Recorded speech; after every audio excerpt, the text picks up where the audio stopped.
Oke, sekarang kita akan mengerjakan soal latihan 1.1 buku paket halaman 8 ya. Kita ke soal nomor 1 terlebih dahulu.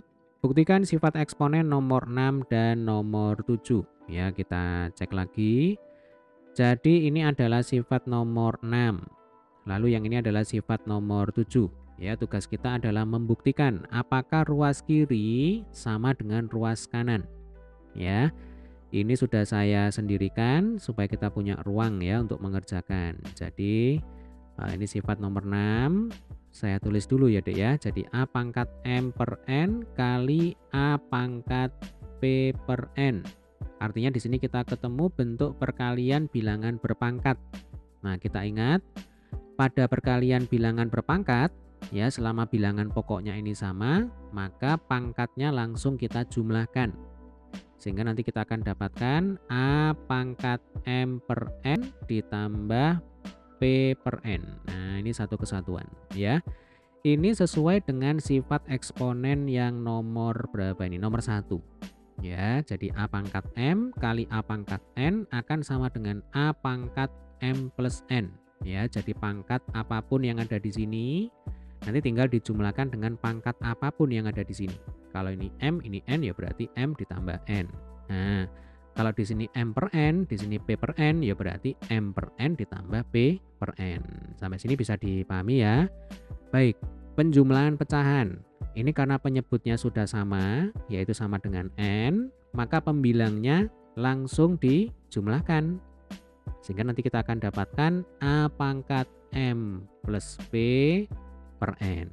Nah, ini sama ya. Berarti ruas kiri sama dengan ruas kanan, artinya sifat nomor 6 sudah terbukti. Ya, ternyata gampang. Oke, kita geser ke sifat nomor 7. A pangkat M per N ya kali A pangkat P per Q. Nah, ini rasanya sama saja ya, Dek, ya dengan pembuktian sifat nomor 6 ya. Di sini ada bentuk bilangan berpangkat dikalikan dengan bentuk bilangan berpangkat yang lain. Maka pangkatnya tinggal adik-adik jumlahkan. Ya, jadi A pangkat M per N ditambah P plus Q. Nah, sudah gini aja. Ya, ini sudah terbukti. Atau boleh diberi keterangan di sini ya. Jadi sesuai dengan sifat eksponen nomor 1. A pangkat M kali A pangkat N sama dengan A pangkat M ditambah N. Nah, jelas ya. Oke, sekarang kita lanjutkan ke soal berikutnya nomor 2. Tentukan nilai P sedemikian sehingga persamaan berikut ini tepat. Ya, kita kerjakan bersama-sama soal yang A terlebih dahulu. 3 pangkat 4 pangkat 2. Ya, saya tulis dulu ini 3 pangkat 4 pangkat 2 sama dengan 3 pangkat P. Tugas kita adalah menghitung berapakah P. Nah, di ruas kiri kita ketemu dengan bentuk bilangan berpangkat dipangkatkan lagi. Ya, kita ingat ada sifat A pangkat M, ya pangkat N itu akan sama dengan A pangkat M kali N. Ya, jadi pangkatnya langsung dikalikan. Nah, jadi kalau ada 3 pangkat 4 pangkat 2, nanti ya sama dengan 3 pangkat 4 kali 2. Atau 3 pangkat 8. Ya, sama dengan 3 pangkat P. Nah, karena di ruas kiri bilangan pokoknya sama dengan bilangan pokok di ruas kanan, maka pangkat di ruas kiri juga akan sama dengan pangkat di ruas kanan. Dengan kata lain, P sama dengan 8.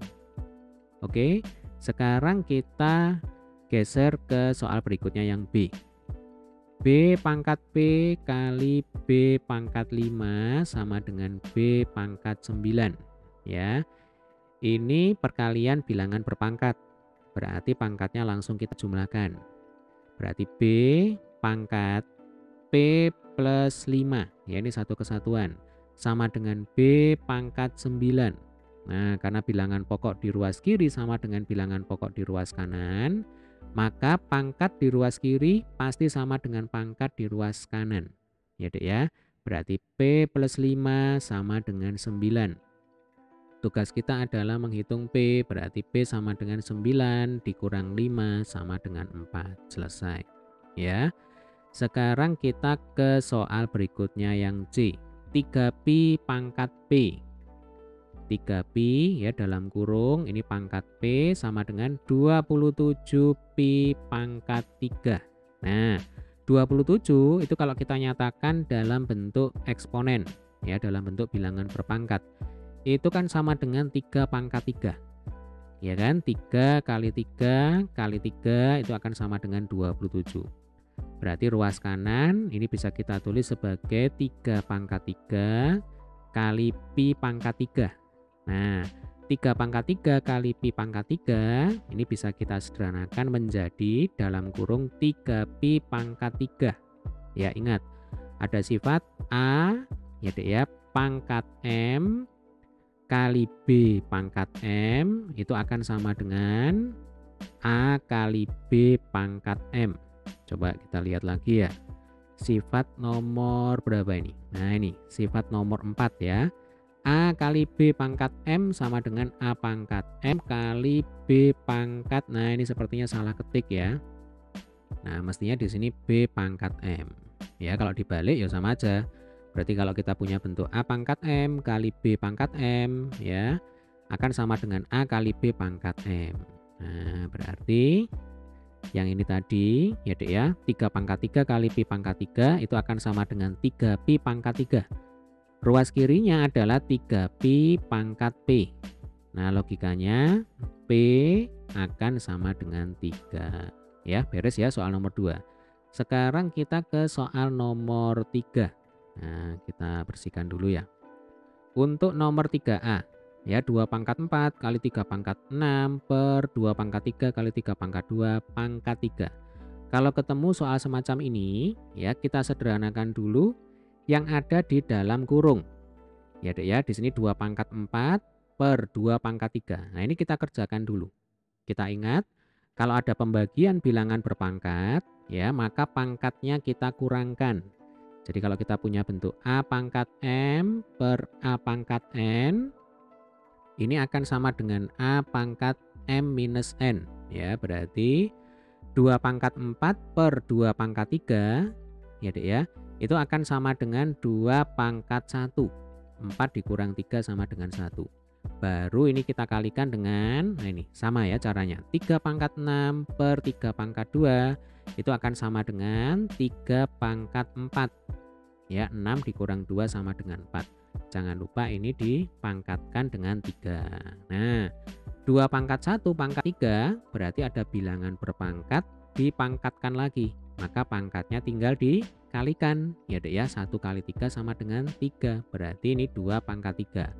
Kali 3 pangkat 4 kali 3. Ya atau 3 pangkat 12. Nah ini adalah bentuk sederhana soal nomor 3A. Oke gampang ya. Sekarang kita geser ke soal nomor 3B. Nah ini 3U pangkat 3 kali V pangkat 5 kali 9U pangkat 4 kali V. Nah kalau ketemu soal semacam ini 3 kali 9 kita kalikan terlebih dahulu.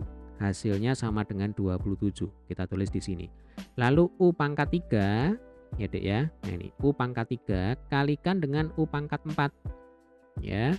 U pangkat 3 kali U pangkat 4 ya sama dengan U pangkat 7. Ya kan 3 ditambah 4 sama dengan 7. Berarti ini U pangkat 7. Selanjutnya kalikan V pangkat 5. Ya V pangkat 5 dikalikan dengan V pangkat 1. Sama dengan berapa? Sama dengan V pangkat 6. Nah ini V pangkat 6. Sudah selesai. Oke. Kita geser lagi ke soal yang terakhir nomor 3C. N pangkat min 1 kali R pangkat 4 per 5N pangkat min 6 kali R pangkat 4 kuadrat. Nah ini ada syaratnya ya. Jadi prinsipnya adalah penyebut itu kan tidak boleh sama dengan 0. Maka di sini syaratnya adalah N tidak boleh sama dengan 0 ya. R ini juga tidak boleh sama dengan 0. Nah ini caranya sama ya. Dengan ketika kita mengerjakan soal nomor 3A. Berarti N pangkat min 1 ini kita kerjakan dulu. Kita bagi dengan N pangkat min 6. Ya berarti pangkatnya diapakan? Pangkatnya kita kurangkan. Ya berarti ini akan sama dengan ya. Oh ya ini ada 1/5. Ya, berarti kita tulis dulu ini 1/5. Kemudian kita kalikan dengan N pangkat min 1 dikurangi min 6. Ya, berapa min 1 dikurangi min 6? Min 1 dikurangi min 6, saya tulis ya supaya nggak bingung. Min 1 dikurangi min 6 itu kan sama dengan min 1 ditambah 6. Ya, berarti 6 dikurang 1 sama dengan 5. Ya, berarti ini 1/5 kali N pangkat 5. Lalu kita kalikan dengan R pangkat 4 dibagi dengan R pangkat 4. Nah, karena atas dan bawah ini sama, berarti kan biasanya langsung kita coret ini ya. Jadi R pangkat 4 kita coret dengan R pangkat 4 yang di bawah. Atau kalau kita menggunakan sifat eksponen ya Dek ya, berarti kan R pangkat 0, 4 dikurangi 4 sama dengan 0. Bilangan kalau dipangkatkan 0 itu sama dengan 1. Nah, sama aja dengan dicoret ya. Ini boleh ditulis di sini. Jadi 1/5 kali N pangkat 5 kali 1, jangan lupa ini dikuadratkan ya. Bilangan berapapun dikalikan dengan 1 ya sama dengan bilangan itu sendiri. Berarti 1/5 kali N pangkat 5 dikuadrat nanti akan sama dengan 1/25 ya Dek ya. 5 kuadrat itu 25. N pangkat 5 dikuadratkan sama dengan N pangkat 10 ya. 5 kali 2 pangkatnya dikalikan berarti sama dengan 10. Berarti ini kalau kita sederhanakan lagi akan sama dengan N pangkat 10/25.